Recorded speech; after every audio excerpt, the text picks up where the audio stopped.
우리가 살아가는 오늘의 시간은 겉으로는 편안해 보이지만 마음속 깊은 곳에서는 늘 작은 파도가 일어납니다. 스크린 속에서 쏟아지는 정보, 사람들 사이에서 교차하는 기대와 압박, 그리고 말하지 못한 개인의 고독이 조용히 그러나 끊임없이 우리를 흔듭니다. 겉으로는 아무 일 없는 듯 하루를 살아가지만 내면에서는 아주 작은 균열 하나가 생각보다 큰 불안을 만들어냅니다. 우리는 때로 그 불안을 그대로 품고 잠들고 그 불안과 함께 아침을 맞이합니다.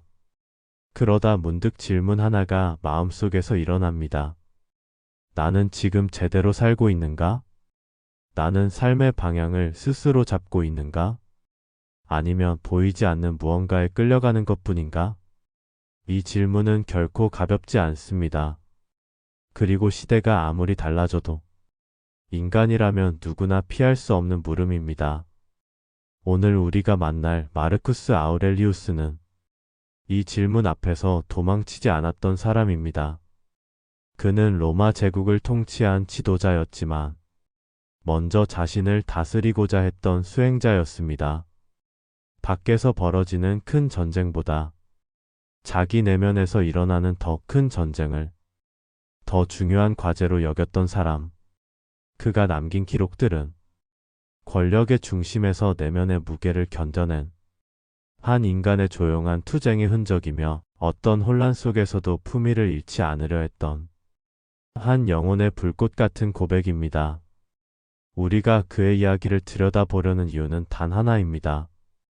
그가 살던 시대와 우리가 사는 시대가 겉모습은 완전히 다르지만 내면의 구조는 놀라울 만큼 비슷하기 때문입니다. 그 역시 두려워했고, 그 역시 흔들렸고, 그 역시 하루하루 자신을 다독여야 했습니다. 그 역시 실망했고, 그 역시 화가 났고, 그 역시 타인의 시선 앞에서 흔들렸습니다. 다만 그가 특별했던 점은 그 흔들림 속에서도 방향을 잃지 않으려는 지속적인 자기 점검과 끊어지지 않는 자기 통제였습니다. 오늘 우리는 그의 시선을 빌려 우리의 내면을 조금 더 깊이 들여다보려 합니다. 우리를 불안하게 하는 것은 무엇인지, 우리의 감정을 흔드는 대상은 무엇인지, 그리고 우리는 지금 어디에 서 있는지. 그의 철학을 따라가다 보면 한 가지 분명해지는 것이 있습니다. 자기 통제는 거대한 결심이 아니라 아주 작은 선택들이 모여 만들어낸 하루의 태도라는 사실입니다.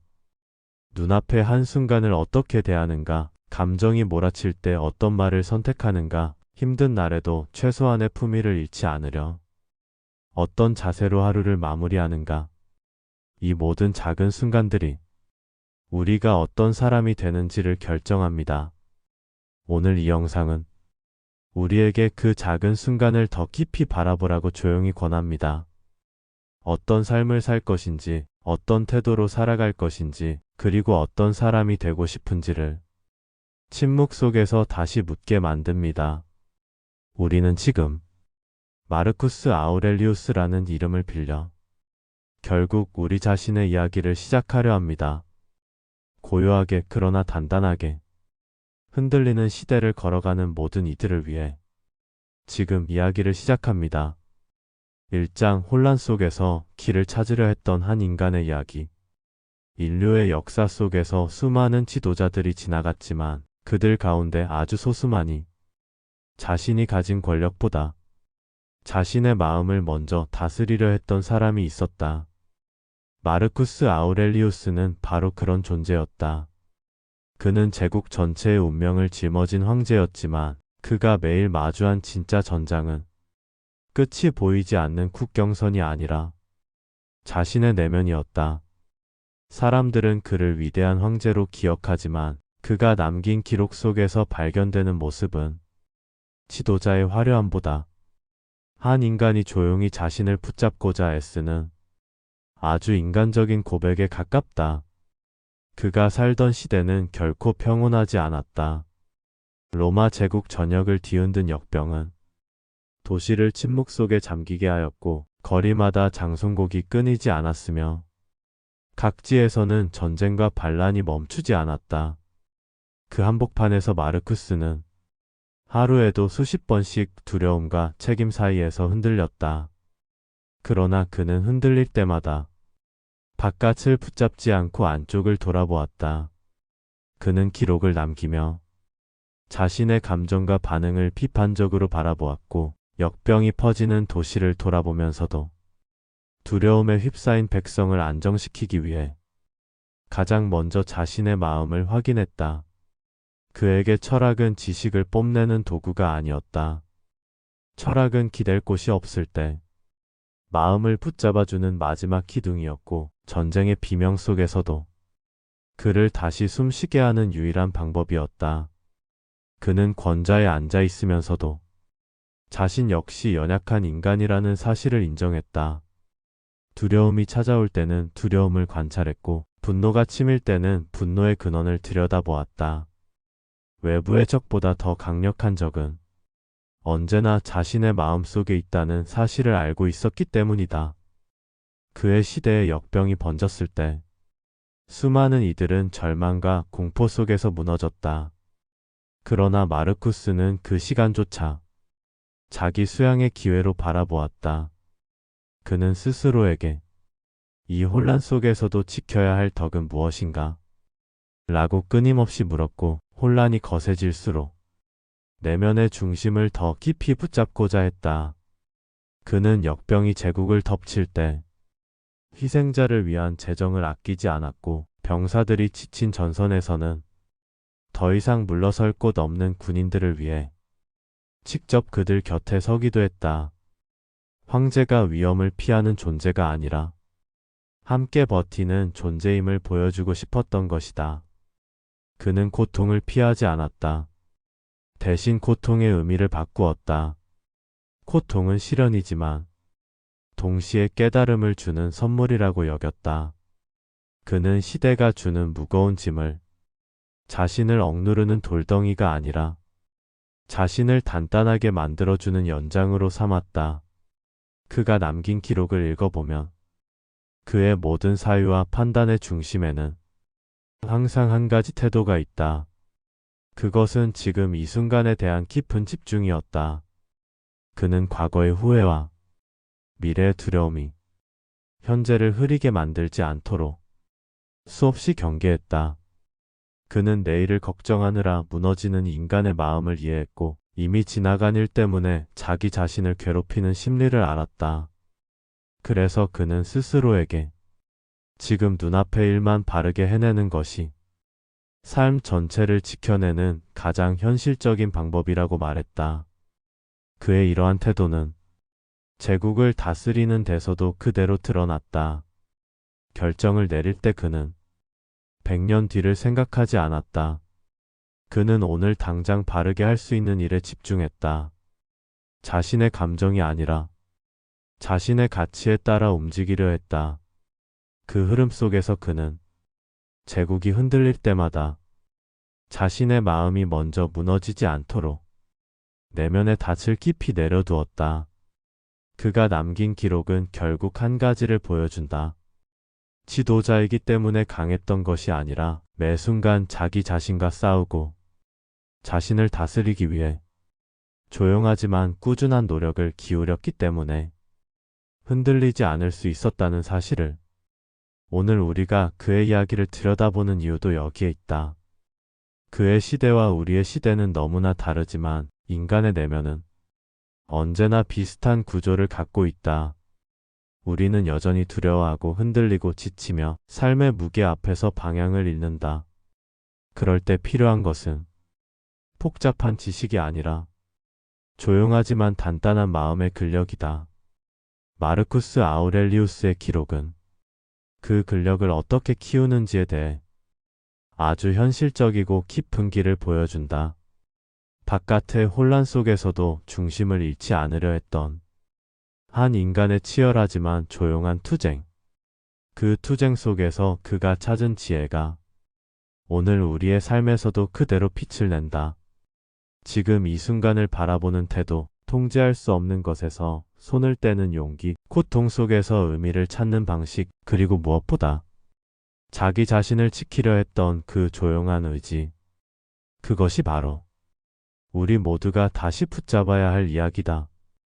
이 장 거대한 제국의 중심에서 흔들리는 마음을 붙잡다. 거대한 제국이 눈앞에서 흔들리기 시작할 때 가장 먼저 균열이 생기는 곳은 언제나 위가 아니라 아래였다. 도시의 장터에서, 농촌의 작은 마을에서, 전쟁터의 초병 앞에서 로마의 백성들은 하루하루 버티며 살아가야 했다. 그러나 그 혼란의 중심에는 모든 책임을 홀로 짊어진 한 사람이 있었다. 마르쿠스 아우렐리우스. 역사의 기록 속에서는 황제로 불렸지만 그의 일기 속에서는 자신을 단 하나의 이름으로 부르지 않았다. 그는 그저 한 사람으로서 매일 자신을 설득하고 다잡고 추스르고 있었다. 제국은 상처투성이었다. 역병의 그림자가 도시를 덮고 전쟁의 소식이 끊이지 않았고 굴뚝에서는 연기보다 한숨이 더 자주 올라왔다. 황제가 해야 했던 일들은 그저 정치적 판단이나 군사적 전략이 아니었다. 그는 백성들의 불안과 절망을 함께 받아내야 했고 고통을 덜어주지 못하는 무력함마저 혼자 감당해야 했다. 사람들은 종종 그에게 강인한 황제라는 이미지를 더 씌운다. 그러나 그의 마음속 기록을 읽어보면 그는 자신이 얼마나 쉽게 흔들릴 수 있는지를 가장 잘 알고 있었던 사람이다. 그는 분명 강한 사람이었지만 그 강함은 타고난 것이 아니라 매일 조금씩 다시 쌓아 올린 결과였다. 그는 스스로에게 솔직했다. 때로는 두려웠다고, 때로는 화가 치밀었다고, 때로는 모든 것을 그만두고 싶을 만큼 지쳤다고. 그러나 그는 그 감정을 숨기지 않으면서도 그 감정에 굴복하지 않기 위해 매일 자신을 바라보았다. 제국의 동쪽 국경이 흔들릴 때마다 그는 장군들과 회의를 했지만 정작 그가 가장 오래 마주한 상대는 전쟁 지도도 병력 보고서도 아니었다. 그는 자신이 어떤 사람으로 변해가는지를 조심스럽게 들여다보았다. 승리를 원하면서도 그 과정에서 잔혹해지지 않으려 했고 패배를 두려워하면서도 절망이 자신을 잠식하지 않도록 경계했다. 지도자의 잘못된 감정 하나는 때로 수천 명의 목숨을 흔들 수 있었다. 그래서 그는 자신의 감정을 가장 먼저 다스려야 했다. 화가 치밀어 오르기 전, 두려움이 몸을 잠식하기 전, 실망이 심장을 가라앉히기 전, 그는 잠시 멈추어 스스로에게 되물었다. 지금의 나는 내가 되고 싶은 모습인가? 그 질문 하나로 그는 다시 중심으로 돌아올 수 있었다. 황제라는 자리는 때로 수많은 사람의 소리 속에 자신을 잃어버리기 쉬웠다. 아무리 현명한 결정이어도 누군가는 비난했고 무수한 조언과 요구들이 그의 마음을 끊임없이 흔들었다.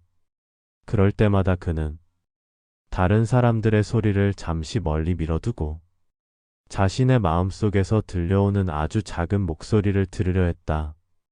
그 목소리는 늘 같은 말을 했다. 너는 바른 선택을 하고 있는가?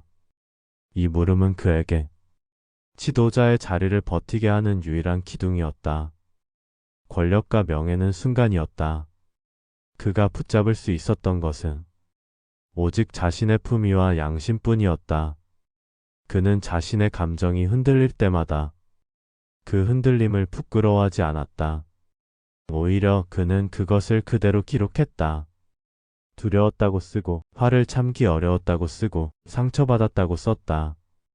그 정직함이 그를 다시 단단하게 만들었다.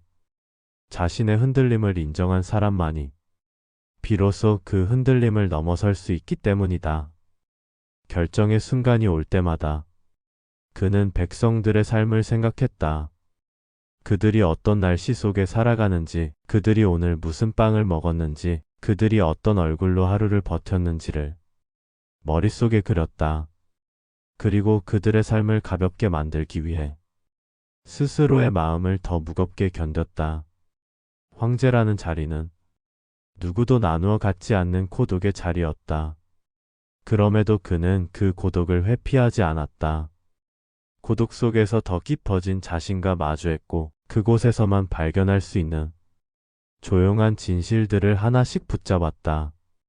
그는 인생에서 맞닥뜨리는 모든 시련이 자신을 공격하기 위한 것이 아니라 자신을 성장시키기 위한 것일지도 모른다고 생각했다. 그래서 그는 어려움이 찾아올 때마다 그 어려움 너머에 있는 의미를 찾으려 했다. 상황이 악화될수록 그의 마음은 오히려 더 단단해졌다. 제국의 혼란을 마주할 때마다 그가 마지막까지 붙잡은 것은 두려움도 정책도 전력도 아닌 아주 단순한 원칙이었다. 사람답게 살기, 바르기 위해 쓰기, 품위를 잃지 않기, 상황이 아니라 가치로 움직이기. 그는 알고 있었다. 황제가 받는 시험은 결국 한 인간이 어떤 마음을 지키고 사는가를 가장 극단적으로 드러내는 무대라는 것을. 그리고 그 무대 한가운데에서 마르쿠스 아우렐리우스는 세상보다 먼저 자기 자신을 설득해야 했다. 그 설득의 날들이 모여 그를 흔들리지 않는 존재로 만들었다. 그의 통치는 화려함으로 기억되지 않는다. 조용한 치열함으로, 고독한 단단함으로, 그리고 자신을 다스리려 했던 한 인간의 진실함으로 남아있다. 그가 견뎌낸 그 시간들은 오늘을 살아가는 우리에게도 조용한 메시지를 전한다. 외부의 혼란은 언제나 멈추지 않는다. 그러나 그 혼란 속에서 내면의 중심을 지키려는 사람만이 자신의 길을 잃지 않는다. 3장 혼란 속에서 길을 비추던 조용한 원칙들. 마르쿠스 아우렐리우스가 가장 신뢰했던 것은 군대도 정치 세력도 재정도 아니었다. 그에게 가장 강력한 무기는 언제나 자신의 마음을 지켜주는 몇 가지 원칙들이었다. 그 원칙들은 장식처럼 화려하지도 않았고 학문적 논리로 무겁지도 않았다. 오히려 너무 단순해서 누군가는 가볍게 여길 법한 것들이었지만 그 단순함 속에는 그가 살아가는 매 순간을 지탱해주는 기반이 있었다. 그는 자신이 매일 마주하는 문제들 속에서 모든 것을 손으로 움켜쥐려 하지 않았다. 제국이 흔들릴 때도, 사람들이 그에게 끝없는 기대를 쏟아낼 때도 그는 먼저 스스로에게 물었다. 무엇이 내 힘밖의 일인가? 그 질문은 그의 마음을 복잡함에서 꺼내어 조용한 중심으로 데려가는 나침반 같은 역할을 했다. 그는 세상이 만들어낸 소란이 자신의 마음 안까지 밀려오지 않도록 늘 문을 하나 걸어 잠가야 했다. 사람들의 말과 비난, 예상하지 못한 사건들, 어쩔 수 없는 상황들. 이 모든 것이 그의 자리를 흔들었지만 그는 그 흔들림 속에서도 자신이 다룰 수 있는 것들만 골라 붙잡았다. 자신의 말, 자신의 선택, 자신의 행동. 그리고 무엇보다 자신의 마음. 황제라 해도 세상 모든 일이 뜻대로 흘러가는 것은 아니었다. 그도 어쩌지 못하는 일 앞에서 분노와 무력감을 느꼈다. 하지만 그는 그 감정이 자신을 잠식하도록 허락하지 않았다. 그는 차분히 현실을 인정하고 그 현실 위에서 할 수 있는 가장 바른 선택을 찾았다. 그가 남긴 기록을 보면 그는 하루에도 몇 번씩 자신에게 마음을 다잡는 말을 건넨다. 아무도 모르게, 아무도 바라보지 않는 곳에서 그는 자신을 다루는 기술을 연습했다.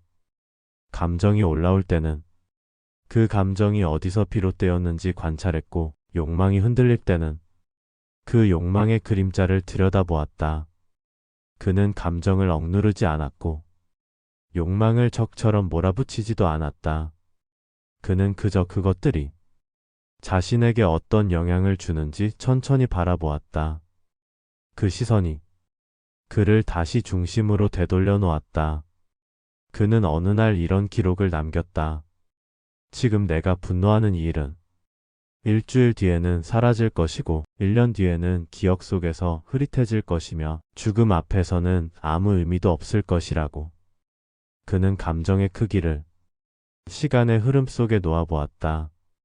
그러자 많은 일들이 생각보다 작은 파문에 지나지 않는다는 것을 깨달았다. 그 깨달음은 그의 마음을 가볍게 만들었다. 그는 또한 삶의 모든 순간에서 작은 아름다움을 발견하려 했다. 전쟁터의 새벽 공기, 군사들의 피로한 얼굴 사이에 잠시 스치는 웃음, 도시의 시장에서 들려오는 평범한 소음조차 그에게는 세상을 지탱하는 생명의 증거였다.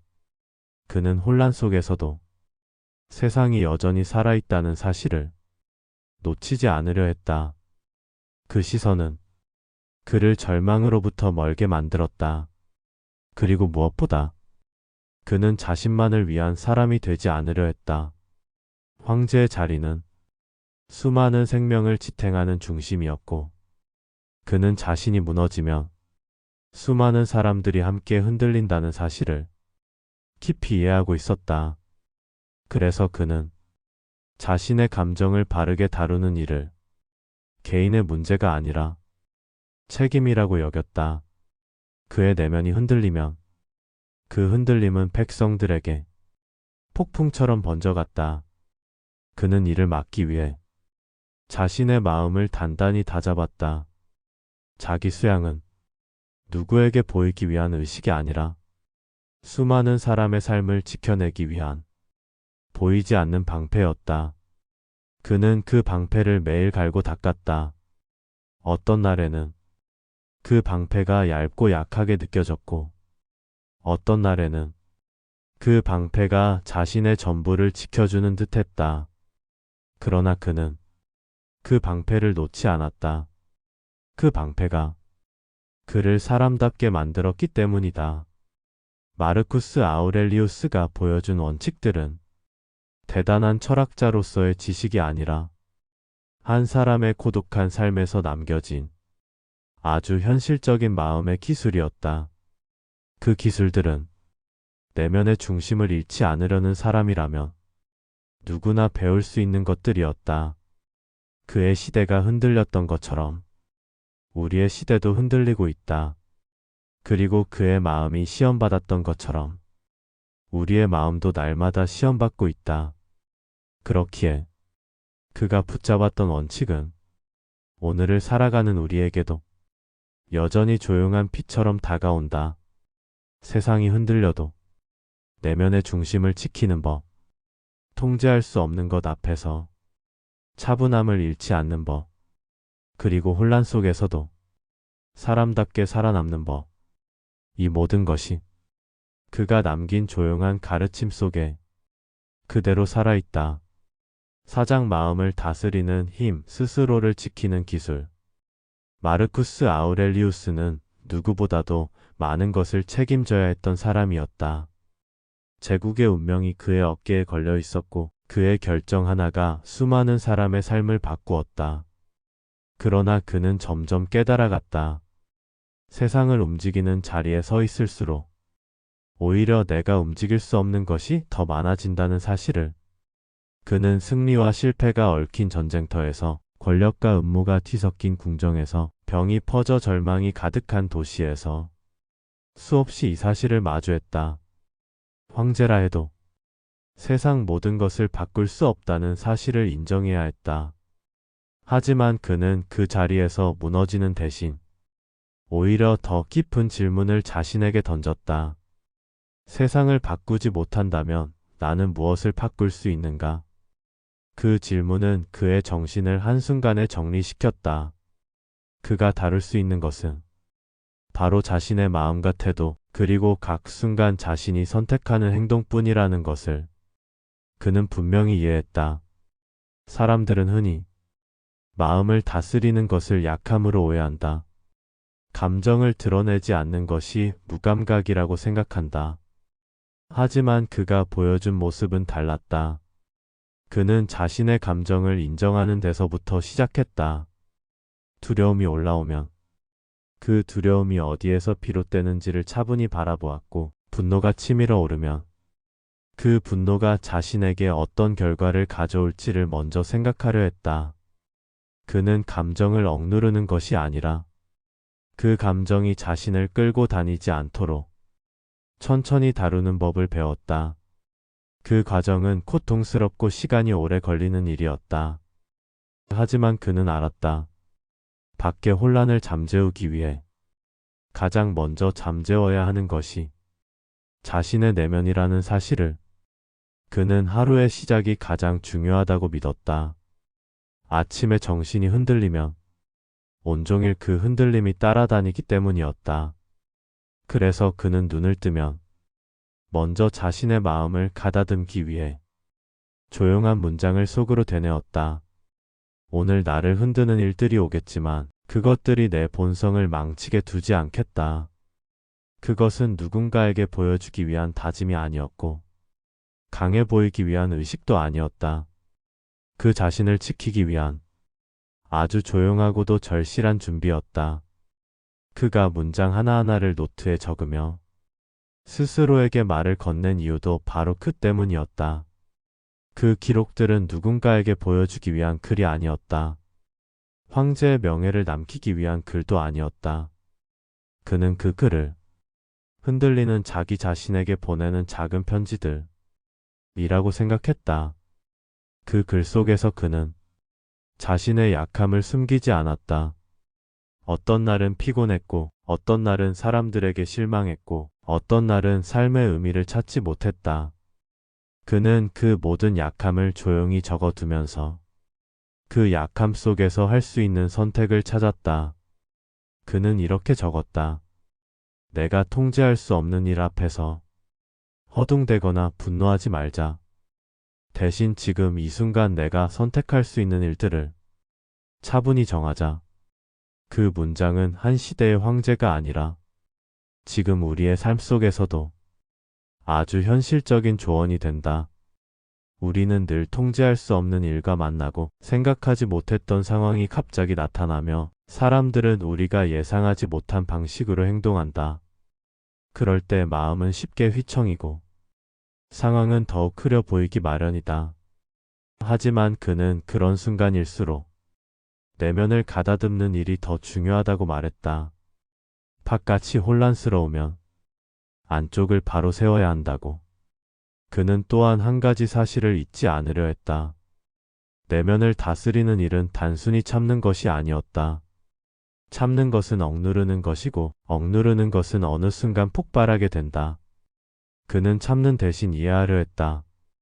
왜 내가 이런 감정을 느끼는지, 이 감정이 나를 어떤 방향으로 끌고 가는지, 그리고 그것이 정말 내가 원하는 방향인지 차근히 들여다보았다. 그는 세상의 일들이 언제나 불완전하며 예측할 수 없다는 사실을 마음 깊이 받아들였다. 그래서 완벽을 기대하며 괴로워하지도 모든 일이 뜻대로 풀리기를 강요하지도 않았다. 그는 삶의 불완전함을 있는 그대로 받아들이는 법을 배웠고 그 수용이 마음을 더 강하게 만든다는 것을 알았다. 수용은 포기가 아니었다. 수용은 현실을 명확히 보는 일이며 그 현실 위에서 가장 바른 길을 찾는 과정이었다. 그는 이 과정이 내면의 평정과 힘을 동시에 길러준다고 믿었다. 그리고 그는 하루의 끝이 되면 다시 조용히 자신에게 물었다. 나는 오늘 어떤 선택을 했는가? 그 질문은 그의 마음을 다시 중심으로 돌려놓는 하루의 정리였다. 그는 자신을 책망하려고 이 질문을 한 것이 아니라 내일 더 바르게 살기 위해 오늘의 마음을 투명하게 들여다보려 한 것이다. 그가 남긴 이 기록들은 과거 한 황제의 사적인 메모가 아니라 지금의 우리에게도 그대로 적용될 수 있는 마음의 지침이다. 흔들리는 상황 속에서 내가 흔들리지 않기 위해 필요한 일, 통제할 수 없는 것들 앞에서 내가 선택할 수 있는 것을 발견하는 일, 그리고 하루의 정신을 스스로 돌보는 일. 이 모든 것은 그가 매일 연습한 내면의 기술이었다. 이 기술은 거창하지 않다. 하지만 삶을 지켜내는 데에는 어떤 무기보다 강하다. 오장 무너질 것 같은 순간에도 다시 일어서는 힘. 마르쿠스 아우렐리우스는 늘 강했던 사람이 아니었다. 그는 병으로 쇠약해진 몸을 끌고 전장을 누비기도 했고 자신이 믿었던 이들에게서 배신을 느끼기도 했으며 제국 전체가 혼란에 빠지는 것을 매일 눈앞에서 지켜야 했던 사람이었다. 그의 일상에는 한순간이라도 마음을 내려놓을 수 있는 여유가 거의 없었다. 그럼에도 그는 무너지지 않았다. 그가 붙잡고 있던 것은 사람은 모두 버티기 위해 만들어졌다는 막연한 신념이 아니라 삶의 본질을 깊이 들여다보고 얻은 아주 구체적인 깨달음이었다. 그는 삶이라는 것이 늘 균형을 이룰 준비가 되어 있는 구조라는 사실을 인정했다. 희망과 절망이 함께 오고 기쁨과 슬픔이 서로를 밀어내며 질서와 혼란이 같은 땅 위에 발을 딛고 서 있는 현실을 그는 분명하게 보았다. 그래서 그는 삶이 흔들릴 때마다 충격을 받지 않으려 했다. 예상할 수 없던 일이 일어난 것이 아니라 원래 예측할 수 없는 것이 삶이라고 스스로에게 여러 번 설명했다. 그는 어느 기록에서 이렇게 적었다. 한 번도 흔들리지 않은 사람은 아직 삶을 제대로 살아본 것이 아니다. 그 말은 단순한 위로가 아니라 그 자신에게 보내는 사실에 가까웠다. 삶이 완벽하게 순조로운 날만 이어진다면 사람은 성장하지 못한다는 것을 그는 잘 알고 있었다. 그래서 그는 어떤 어려움이 닥쳐와도 그 사건의 의미를 너무 빨리 단정하지 않으려 했다. 지금의 고통이 단지 고통으로 끝날 것인지 혹은 그 안에서 자신이 새로운 방향을 찾게 될 것인지 그는 시간을 두고 바라보았다. 그 시간을 견디는 과정에서 사람의 내면은 조금씩 단단해진다. 그는 그 단단함을 회피가 만든 강함이 아니라 버티고 바라본 끝에 남는 강함이라고 생각했다. 그가 가장 자주 마주했던 감정은 두려움과 무력감이었다. 제국의 운명이 자신의 손에 달려있다는 사실은 아무리 익숙해지려 해도 가볍게 느껴지지 않았다. 하지만 그는 자신의 두려움을 없애려 하지 않았다. 두려움이 완전히 사라진다는 것은 사람이 느끼는 위험 신호가 무뎌지는 것이라고 그는 이해했기 때문이다. 그 대신 그는 두려움이 자신의 방향을 결정하지 못하도록 그 위치만 바꾸어 놓았다. 두려움은 앞에 있는 것이 아니라 옆에 있는 것이어야 했다. 앞에 두면 막히고 옆에 두면 보면서도 걸을 수 있게 되기 때문이다. 그는 마음속에서 감정의 위치를 조절하는 일을 매일 연습했다. 그러자 감정은 물처럼 흘렀고 그 흐름은 그의 정신을 더 부드럽게 만들었다. 그는 삶의 어려움을 무조건 극복해야 한다고 여기지도 않았다. 어떤 순간은 그냥 지나가야 했고 어떤 상처는 억지로 닫으려 하지 않으면 자연스럽게 아물기도 했다. 그는 인내를 정지된 상태에서 버티는 것이 아니라 천천히 손을 놓지 않는 움직임이라고 생각했다. 삶은 앞으로 나아가기도 하지만 그 자리에서 가만히 서 있는 것도 때로는 나아가는 일이라는 것을 그는 오래전부터 알고 있었다.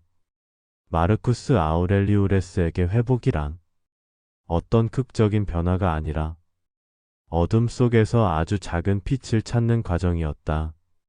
그 빛은 거창하지 않았다. 아침 공기가 조금 더 맑게 느껴지는 순간, 바쁜 와중에도 잠시 숨을 들이마시는 순간, 전장에서 들려온 병사들의 웃음, 그런 작은 조각들 속에서 그는 다시 살아갈 이유를 찾았다. 그는 늘 자신에게 물었다. 내가 지금 할 수 있는 가장 작은 선행은 무엇인가? 그 질문이 그를 절망에서 꺼내주었다. 어떤 때는 그 답이 누군가에게 짧은 위로의 말을 건네는 일이었고 어떤 때는 혼자 조용히 자신을 다독이는 일이었다. 사람들은 인생의 큰 무게도 결국 작은 행동 하나에서 바뀐다는 사실을 종종 잊는다. 하지만 그는 알고 있었다. 한 걸음을 내디딜 수 있다면 그 걸음이 작은지 큰지를 따지는 것은 그다지 중요하지 않다는 것을. 살아남은 사람은 항상 한 걸음을 내디딜 힘을 만든 사람이다. 그에게 회복은 언제나 마음의 방향을 다시 세우는 일이었다. 몸이 지치고 정신이 무너질 것 같아도 방향만 잃지 않으면 천천히라도 다시 살아날 수 있다는 것을 그는 믿었다. 그 믿음은 근거 없는 낙관이 아니었다. 그가 매일의 삶에서 수없이 경험한 진실이었다. 그는 그래서 사람들에게 이런 말을 자주 남기곤 했다. 삶은 우리를 시험하려는 것이 아니라 우리 안에 있는 힘을 깨우려는 것이다. 그 문장은 오늘을 살아가는 우리에게도 낯설지 않은 울림을 준다. 우리는 모두 각자의 자리에서 넘어지기도 하고 지치기도 한다. 하지만 그 지침 속에서도 우리는 다시 살아갈 이유를 찾는다. 작은 일에서, 작은 순간에서, 아주 작은 마음의 움직임 속에서 우리는 다시 일어선다.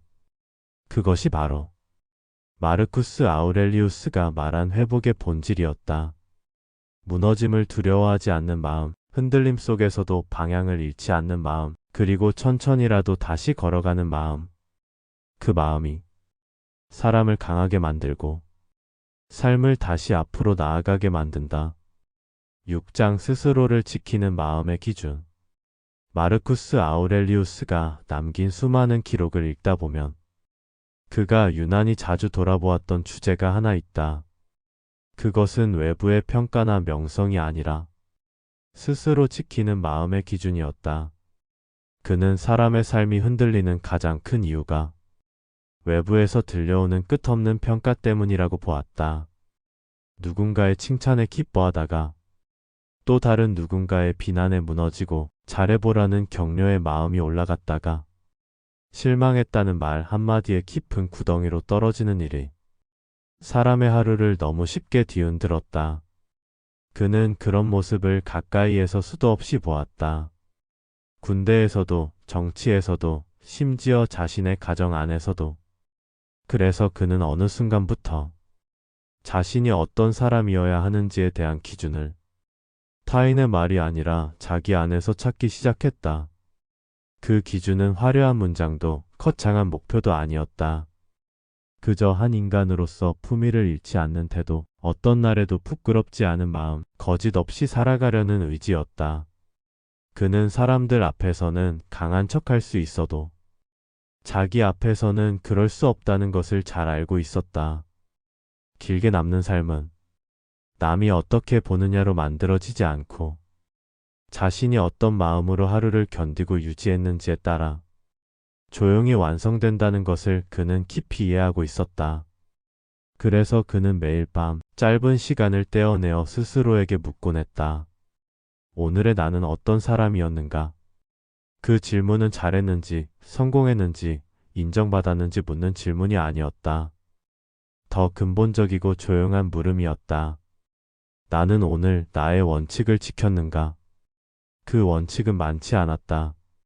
지금의 자신이 할 수 있는 선한 행동 하나를 선택하는 것, 상황이 어렵다고 해서 쉽게 분노하지 않는 것, 사람을 함부로 판단하지 않는 것, 그리고 모든 선택의 순간에 두려움 때문인가, 신념 때문인가, 조용히 되묻는 일이었다. 그는 알았다.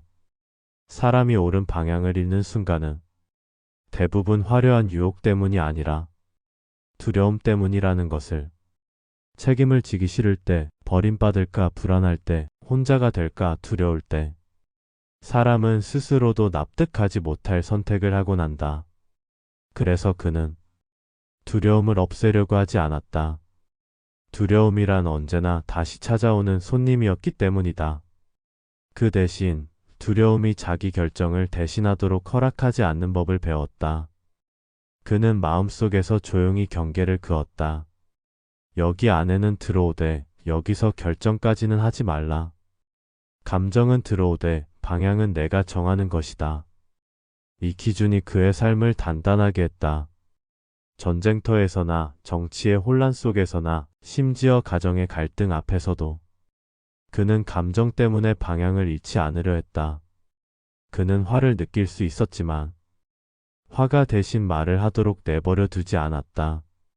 그는 슬픔을 느낄 수 있었지만 슬픔이 대신 삶을 정의하도록 허락하지 않았다. 사람은 결국 자신이 어떤 감정을 선택해 마음속 중심에 놓는가에 따라 삶의 모양이 바뀐다는 것을 그는 그 누구보다 분명히 알고 있었다. 그가 말한 마음의 기준은 장식이 아니었다. 그 기준은 그를 지키는 울타리이자 혼란 속에서 방향을 잃지 않게 해주는 나침반이었다. 그 기준이 있었기에 제국의 혼란 속에서도 그는 무너지지 않았고 사람들의 비난 속에서도 자신을 잃지 않았으며 극심한 두려움 속에서도 한 사람으로서의 품위를 지킬 수 있었다. 마르쿠스 아우렐리우스가 남긴 가장 큰 유산은 강한 제국이 아니었다. 그가 남긴 것은 흔들리는 시대를 살아가는 한 인간이 어떻게 자기 자신을 지켜낼 수 있는가에 대한 아주 조용한 해답이었다. 우리에게도 그 기준은 필요하다. 누가 뭐라 해도 나를 지키는 마음의 원칙. 감정이 흔들려도 방향을 그대로 잡아주는 중심. 어떤 혼란 속에서도 무너지지 않는, 보이지 않는 마음의 기둥. 사람은 그 기둥 하나로 다시 살아낼 힘을 찾는다. 그 기둥이 바로 마르쿠스 아우렐리우스가 평생 지켜낸 스스로의 기준이었다. 7장 스스로와의 약속을 지키는 법. 마르쿠스 아우렐리우스가 삶에서 가장 중요하게 여긴 것은 결국 스스로와의 약속을 지키는 일이었다. 그는 제국의 문제보다 자기 내면의 흐트러짐을 더 경계했고 군대의 무질서보다 자기 마음속의 미세한 흔들림을 더 두려워했다. 그에게 약속이란 누군가와 맺는 계약이 아니라 하루의 문을 열고 닫는 방식이었다. 아침에 마음을 어떻게 세우는가, 저녁에 자신을 어떤 눈으로 바라보는가, 그 사이의 짧은 순간들 속에서 사람은 스스로에게 충실하거나 혹은 자신을 배신한다는 것을 그는 오래전부터 알고 있었다. 그는 자주 기록 속에서 이런 문장들을 적었다. 오늘 나는 성급하지 않을 것이다. 나는 내가 통제할 수 없는 일에 마음을 내어주지 않겠다. 나는 어렵더라도 바른 일을 선택하겠다. 이 문장들은 단순한 다짐이 아니라 그가 하루를 살아내기 위해 자신에게 내린 조용한 명령이었다. 그러나 그는 이 약속이 얼마나 지키기 어려운지 누구보다 잘 알고 있었다. 사람은 흔들리는 존재였고 감정은 예고 없이 찾아왔으며 세상은 한순간의 평온도 허락하지 않는 것처럼 보였다. 그 역시 분노했고 그 역시 회의에 빠졌고 그 역시 좌절했다. 하지만 그는 감정이 흔들렸다는 이유만으로 스스로와의 약속을 포기하지 않았다. 하루를 망쳤다고 해서 그 마음을 내일까지 끌고 가지 않았다. 그는 스스로에게 말했다. 넘어진 날은 넘어진 채로 두어라. 하지만 다음 걸음은 다시 내가 정한다. 그의 약속은 완벽함이 아니라 지속되는 회복을 의미했다. 지키지 못한 날이 오더라도 포기하지 않는 것이 약속의 또 다른 형태라는 것을 그는 이해했다. 그는 아침마다 자신에게 물었다. 오늘의 나는 무엇을 선택할 것인가? 그리고 저녁에는 다시 물었다. 나는 오늘 무엇을 놓쳤는가? 이 두 질문 사이에 그의 하루는 고요하게 완성되었다. 사람의 삶은 거대한 결심으로 유지되는 것이 아니었다. 아무도 보지 않는 순간에 자기 자신을 어떻게 대하는가에 따라 조금씩 방향이 바뀌었다. 그는 그 사실을 알고 있었고 그래서 늘 하루의 작은 약속들을 조용히 쌓아 올렸다. 자기 자신에게 하는 약속은 남에게 하는 약속보다 더 무겁고 때로는 더 잔인할 만큼 어렵다. 왜냐하면 사람은 남에게는 관대하면서 자기에게는 이상할 정도로 엄격하기 때문이다. 그래서 그는 자기 자신을 판단하는 눈을 부드럽게 다스리는 법도 함께 배워야 한다고 말했다. 지키지 못한 나를 죄처럼 끌고 다니지 말고 그저 다시 시작할 힘을 만들어야 한다고. 그는 삶을 이렇게 이해했다.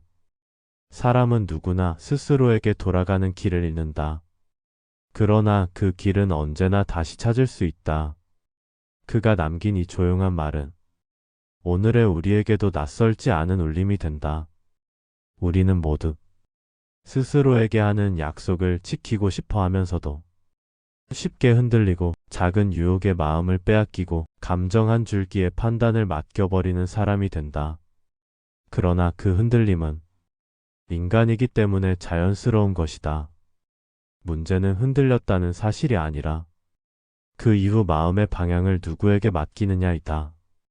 아우렐리우스는 그 방향을 언제나 자기 자신에게 돌려주었다.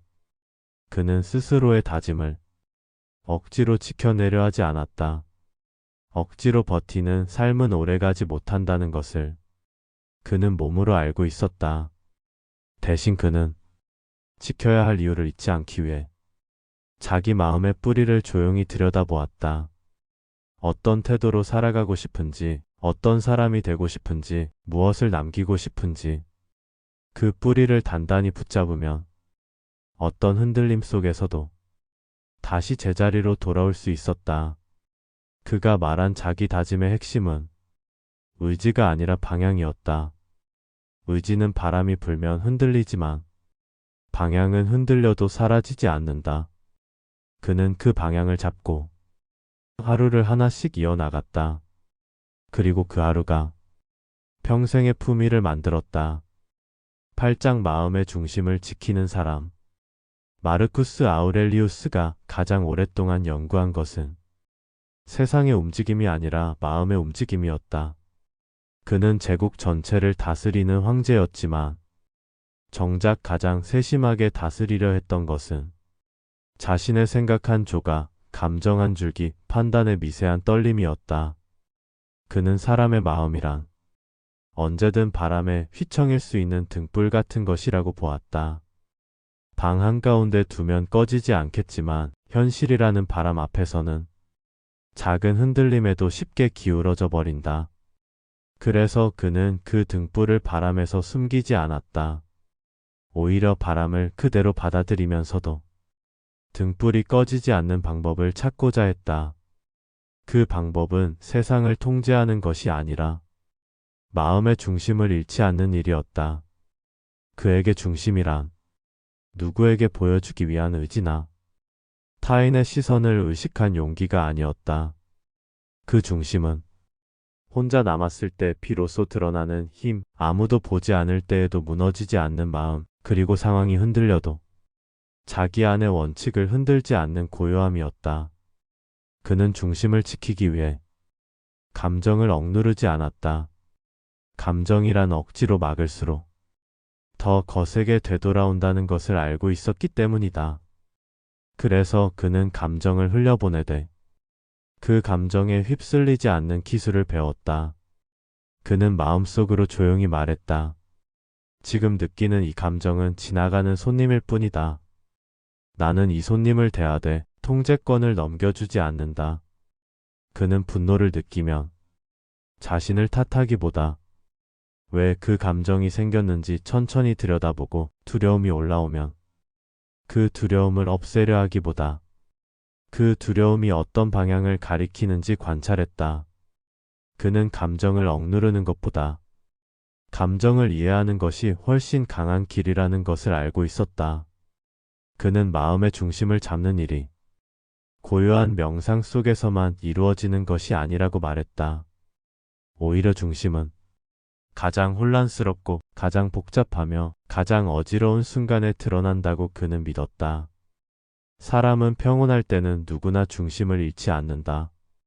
그러나 공격받는 순간, 뜻하지 않은 비난이 한꺼번에 몰려오는 순간, 주변의 기대를 감당하지 못하는 순간, 그때 비로소 그가 어떤 중심을 갖고 있는지가 드러난다. 마르쿠스는 스스로를 시험했다. 마음이 흔들릴 때마다 그 흔들림을 억누르려 하지 않고 그 흔들림이 어디에서 시작되었는지 따라가 보았다. 그 과정에서 그는 상황이 흔들린 것과 내가 흔들린 것을 구분하는 법을 배웠다. 이 두 가지는 완전히 다른 것이었기 때문이다. 세상은 흔들릴 수 있었다. 사람은 나를 오해할 수도 있었다. 계획은 언제든 무너질 수 있었다. 그러나 중심만 흔들리지 않으면 그 흔들림은 나를 파괴하지 못했다. 그는 세상의 요동과 자신의 내면을 분리해내는 법을 오랜 시간에 걸쳐 익혔다. 그는 이렇게 기록한 적이 있다. 세상이 소란스러울수록 너의 내면은 더 조용해야 한다. 이 문장은 단순한 위로가 아니라 그가 직접 체험하며 얻은 진실이었다. 전쟁의 소식이 끊임없이 들려오던 날에도, 정치의 배신이 그를 찔러오던 날에도 그는 내면의 중심을 폭구하는 일부터 먼저 했다. 이 중심을 잃으면 그가 하는 모든 판단은 왜곡되었고 그가 내리는 모든 선택은 흔들렸기 때문이다. 그는 중심을 유지하는 방법을 아주 작은 곳에서 찾았다.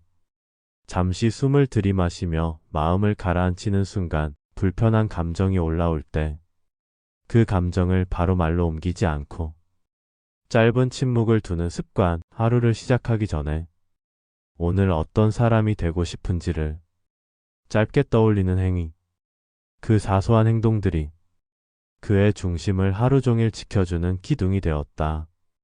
사람은 중심을 잃는 순간 자기 자신을 향한 가장 중요한 질문을 잊는다. 나는 왜 이 길을 걷고 있는가? 나는 지금 어떤 마음으로 선택하고 있는가? 나는 두려움 때문에 움직이는가? 아니면 신념 때문에 움직이는가? 마르쿠스는 이 질문들을 하루에도 몇 번씩 되풀이했다.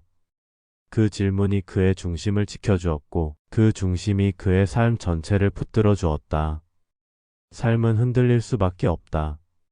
그러나 흔들린다는 이유만으로 우리가 무너질 필요는 없다. 마르쿠스 아우렐리우스가 우리에게 알려주는 것은 흔들림을 없애는 법이 아니라 흔들림 속에서도 중심을 지키는 법이다. 그 중심은 어떤 시대에도 사라지지 않는 한 인간만의 조용한 품이었다. 우리가 살아가는 이 시대 역시 시끄럽고 빠르고 불확실하다. 하지만 그럴수록 마음을 가라앉히는 힘이 필요하고 중심을 되찾아오는 연습이 필요하다. 그 중심이 바로 우리 삶을 다시 앞으로 움직이게 만드는 가장 단단한 바탕이 되기 때문이다. 구장 인간이 지닐 수 있는 가장 위대한 힘. 마르쿠스 아우렐리우스는 삶의 실제적인 힘은 눈에 보이는 능력이나 지식이 아니라 사람이 스스로를 어떻게 다루는가에 달려 있다고 보았다. 그는 인간이 지닐 수 있는 가장 위대한 힘을 외부 세계를 움직이는 능력이 아니라 자기 자신을 움직이는 능력에서 찾았다.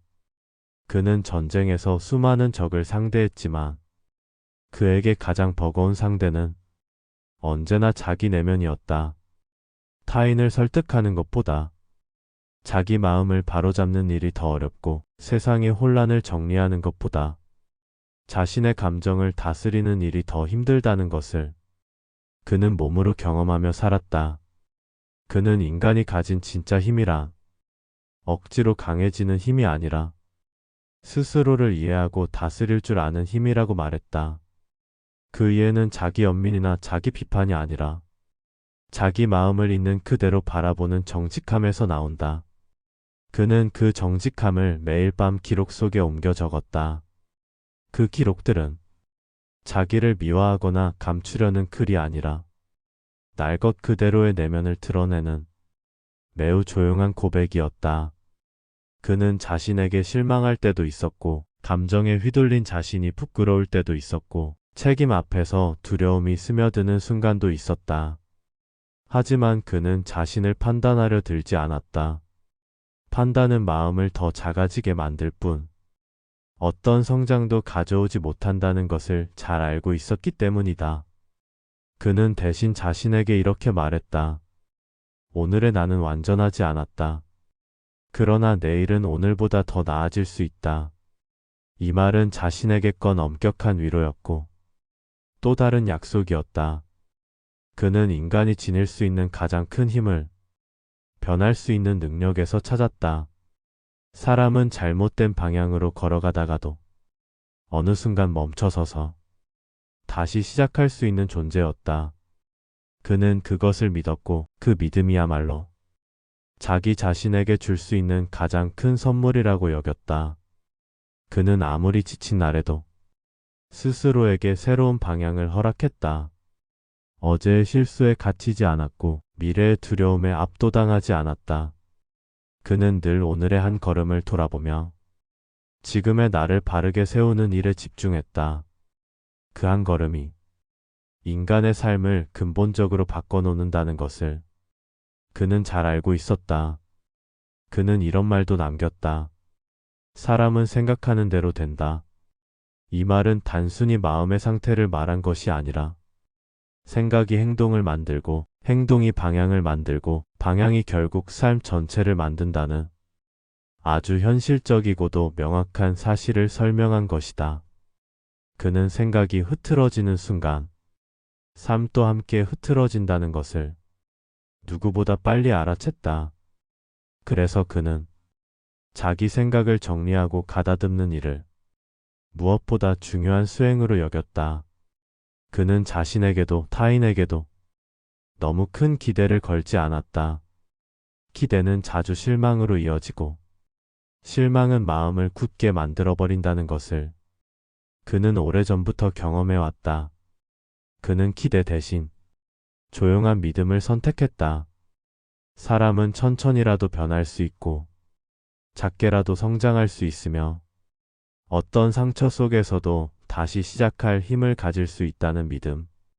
그 믿음이 사람을 무너지지 않게 한다고 그는 확신했다.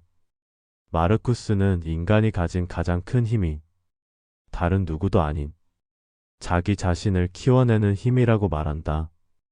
외부의 인정이나 칭찬이 아니라 자기 마음의 깊은 자리에서 조용히 자라나는 의지, 어떤 흔들림 속에서도 다시 중심을 찾아오는 마음, 어둠을 지나도 스스로를 잃지 않는 감각. 이 모든 것들이 모여 진짜 힘이 되었다. 그리고 그는 우리에게도 이 힘이 이미 있다고 말한다. 다만 우리가 그 힘을 잊고 살아갈 뿐이라고. 두려움 때문에, 상처 때문에, 세상의 소음 때문에 우리 안에 힘이 잠시 보이지 않을 뿐 사라진 것이 아니라고. 인간이 가진 가장 큰 힘은 스스로를 다시 일으켜 세우는 능력이다. 누군가가 잡아주지 않아도 천천히라도 다시 일어나는 마음, 그 마음이 살아있는 한 사람은 끝나지 않는다. 그는 그것을 믿었고 그 믿음이 그의 삶 전체를 관통했다. 10장 결국 우리에게 남는 것. 마르쿠스 아우렐리우스가 남긴 수많은 기록을 따라가다 보면 그가 마지막에 붙들고 있었던 것은 권력도 명예도 승리도 아니었다. 그가 끝까지 놓지 않은 것은 한 인간으로서 어떻게 살아야 하는가에 대한 아주 단순하면서도 근본적인 물음이었다. 그는 제국의 황제였지만 자신을 세상의 중심에 두지 않았다. 오히려 그는 늘 스스로에게 경고하듯 말했다. 너는 거대한 흐름 속의 한 조각일 뿐이다. 하지만 그 작은 조각이 어떤 방향을 바라보느냐가 삶을 결정한다. 그는 인간의 삶이 화려한 순간들로 완성되는 것이 아니라 누구도 보지 않는 조용한 순간들의 합으로 만들어진다는 것을 거듭 강조했다. 사람들 앞에서의 품위보다 혼자 있을 때의 말투가 더 중요했고 큰 결단보다 작은 배려 하나에 담긴 마음이 더 깊었다. 그는 늘 자신에게 물었다. 나는 지금 어떤 사람으로 남고 싶은가? 그 질문은 미래의 성공을 묻는 것이 아니라 현재의 태도를 묻는 질문이었다. 사람은 결코 미래에서 만들어지지 않는다. 언제나 오늘의 선택에서 만들어진다는 사실을 그는 누구보다 분명하게 알고 있었다. 그는 스스로에게 지나치게 엄격한 지도자이기도 했지만 동시에 자신을 미워하지 않는 법을 아는 사람이었다. 그는 자신이 넘어지는 순간을 숨기지 않았고 감정에 휘둘리는 나를 부끄러워하지도 않았다. 그는 인간이라는 존재가 본질적으로 불완전하다는 사실을 받아들였기 때문이다. 완벽한 사람은 존재하지 않았고 존재할 필요도 없었다. 그에게 중요한 것은 넘어진 뒤 어떤 방향으로 일어서는가였다. 그는 끝없이 스스로를 돌아보며 자기 마음의 어둠을 직면했다. 그리고 그 어둠을 없애려 하지 않고 그 안에서 길을 찾으려 했다. 사람은 어둠을 밀어내는 것이 아니라 어둠의 눈이 익숙해질 때 비로소 새로운 길을 볼 수 있다는 것을 그는 깊이 이해하고 있었다. 그에게 진짜 미덕은 타인을 감동시키는 데 있지 않았다. 오히려 자신을 속이지 않는 데 있었다. 남들이 뭐라고 말하든 자신만은 자신에게 떳떳할 것, 그 한 가지 원칙이 그의 삶 전체를 지탱하는 기둥이 되었다. 그는 삶을 바라보는 자세를 이렇게 말한 적이 있다. 삶은 우리가 쥐고 있는 물이 아니다. 흐르는 물을 지나가며 어떤 마음으로 손을 적시는가에 달려 있다. 이 말은 그가 평생 동안 이어온 태도의 요약이었다. 삶을 붙잡으려 할수록 삶은 더 빠르게 흘러가고 흐름을 인정할 때 비로소 사람은 제자리를 찾는다. 그는 자신의 삶에서 수많은 상실을 경험했다. 가깝게 지내던 이들을 잃었고 믿었던 사람들에게 배신당했으며 때로는 자신이 지키던 제국마저 무너질 것 같은 불안 속에서 잠들어야 했다. 그러나 그 모든 순간 속에서도 그는 자신 안의 작은 등불을 지켰다. 그 등불은 나는 어떤 상황에서도 나 자신을 잃지 않겠다는 조용한 의지였다.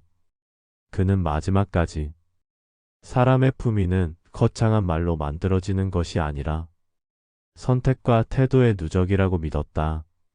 그리고 그 선택의 중심에는 항상 자기 마음을 지키려는 자세가 있었다.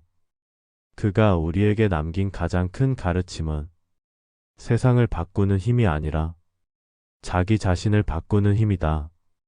자기 생각을 바로잡고 자기 감정을 다스리고 자기 삶의 방향을 다시 세우는 일. 이 세 가지는 어떤 시대에도 변하지 않는 힘이며 어떤 사람도 빼앗을 수 없는 영역이었다. 그는 말년에 이렇게 적었다. 나는 완벽해지려 하지 않는다. 다만 더 나아지려 한다. 이 문장은 그가 우리에게 남긴 가장 인간적이면서도 가장 위대한 고백이었다. 사람의 삶이란 결국 끊임없이 조금씩 나아지려는 마음이 끝까지 우리를 살게 한다는 사실. 그 마음이 있는 한 사람은 무너지지 않는다. 그 마음이 있는 한 어떤 어둠 속에서도 다시 빛을 찾을 수 있다. 그 마음이 있는 한 우리는 언제든 다시 살아갈 수 있다. 마르쿠스 아우렐리우스는 그 마음을 지닌 채 생을 마쳤고 그 마음은 지금 이 시대를 사는 우리에게도 조용히 다가온다. 이제 그의 이야기를 덮으며 우리는 우리 자신의 마음을 마주한다. 우리가 앞으로 어떤 삶을 선택할지, 어떤 태도로 하루를 채워갈지, 무엇을 지키며 살아갈지는 우리 스스로만이 결정할 수 있다. 그리고 그는 마지막으로 조용히 이렇게 말하는 듯하다. 너는 이미 충분히 강하다. 다만 그 강함을 잊지 말아라. 이제 이야기를 끝까지 걸어온 지금 우리는 한 사람의 철학을 들여다본 것이 아니라 어쩌면 오래전부터 알고 있었지만 잠시 잊고 지냈던 우리 자신의 힘을 바라본 것인지도 모릅니다. 삶은 늘 흔들리고 우리는 그 흔들림 속에서 어떻게든 하루를 버티며 살아갑니다. 하지만 마음의 중심을 잃지 않으려는 그 작은 의지, 그 의지가 결국 우리를 다시 앞으로 나아가게 만듭니다. 오늘의 이야기가 당신 안에 그 조용한 힘을 다시 깨워주었다면 그것이면 충분합니다. 고요한 마음으로 하루를 마무리하듯 영상도 여기서 천천히 문을 닫겠습니다. 그리고 혹시 이런 사색의 시간들이 당신의 삶에 조금이라도 도움이 되었다면 고요한 기록과 함께 다음 길을 걸어주시면 좋겠습니다. 구독과 알림을 눌러주시면 당신의 하루 속 작은 숨처럼 또 다른 고요한 이야기로 찾아가겠습니다. 오늘도 마음 깊은 곳에서 당신의 평온을 빌어드립니다. 고맙습니다.